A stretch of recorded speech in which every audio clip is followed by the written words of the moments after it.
In this segment, I'll be discussing about the structure of fructose, sucrose, maltose, lactose, and then about polysaccharides. Under polysaccharides, I'll be discussing about starch and then cellulose.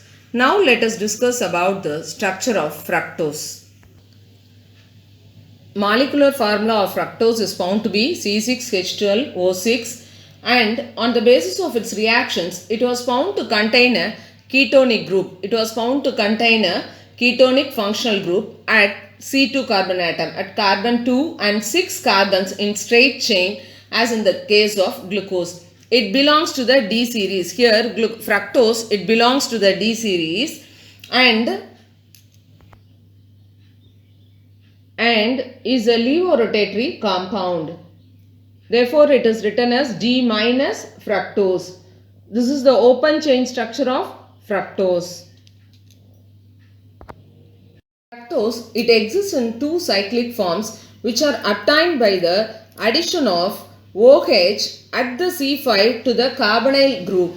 The ring thus formed is a 5-membered compound, 5-membered ring, and is named as furanose with analogy to the compound furan. Furan is a 5-membered cyclic compound. Furan is a 5-membered cyclic compound with 1 oxygen and 4 carbon atoms. This is the structure of furan.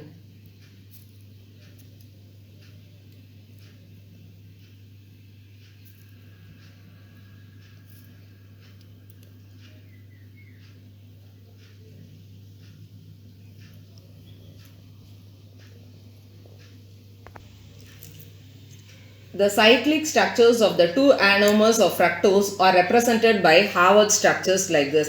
This is alpha D fructofuranose structure. This is beta D fructofuranose structure.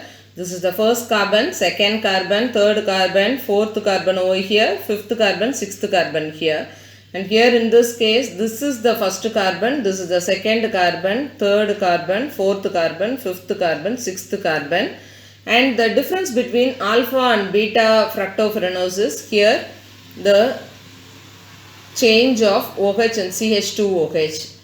In the beta D fructofuranose structure, OH, see the position of OH, and in the alpha D fructofuranose, see the position of OH. This is the only difference between alpha D fructofuranose and beta D fructofuranose structure. Next is sucrose. Sucrose comes under disaccharides. Disaccharides on hydrolysis with the dilute acids or enzymes, they will yield two molecules of either the same or different monosaccharides. The two monosaccharides, they are joined by an oxide linkage which is otherwise known as glycosidic linkage, which is formed by the loss of water molecule. Let us see the structure of glucose. Here sucrose, that is disaccharide. One example is sucrose. Sucrose on hydrolysis gives equimolar mixture of D plus glucose and D minus fructose, dextro and levo. Plus and minus represents that. This is the structure of sucrose. This is the structure of sucrose. The two monosaccharides, they are held together by a glycosidic linkage between C1 of alpha glucose and C2 of beta fructose. Since the reducing groups of glucose and fructose are involved in glycosidic bond formation, sucrose is an example of non-reducing sugar. Sucrose is an example of non-reducing sugar. Sucrose is found to be dextrorotatory, but on hydrolysis it gives dextrorotatory glucose and levorotatory fructose. The levo-rotation of fructose is more than that of the dextrorotation of glucose. Therefore, the mixture is found to be levorotatory. Thus, hydrolysis of sucrose brings about a change in the sign of rotation from dextro to levo. That's why sucrose, that is known as invert sugar.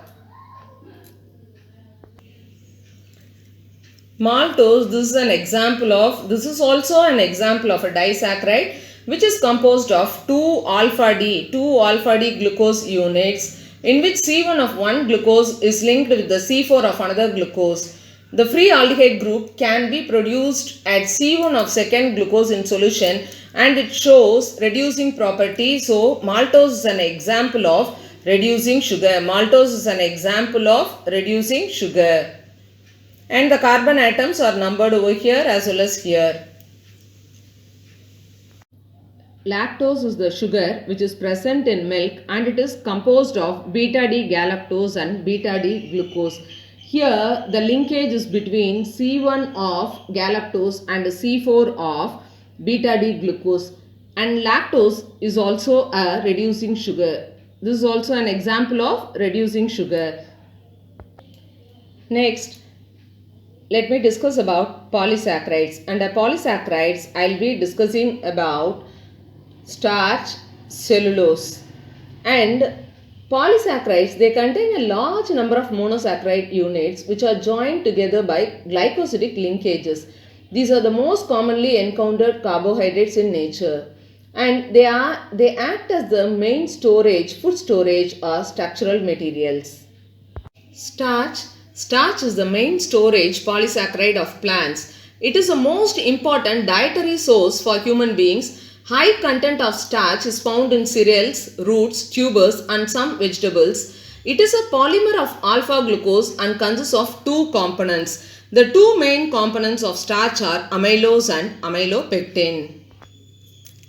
Amylose is found to be water soluble. It constitutes 15 to 20% of starch and it is made up of alpha D glucose units, that is C1C4 glycosidic linkage. Whereas amylopectin, it is found to be water insoluble. It constitutes 80 to 85% of starch and it is a branched chain polymer. This is the structure of amylose. See the C1C4 glycosidic linkage.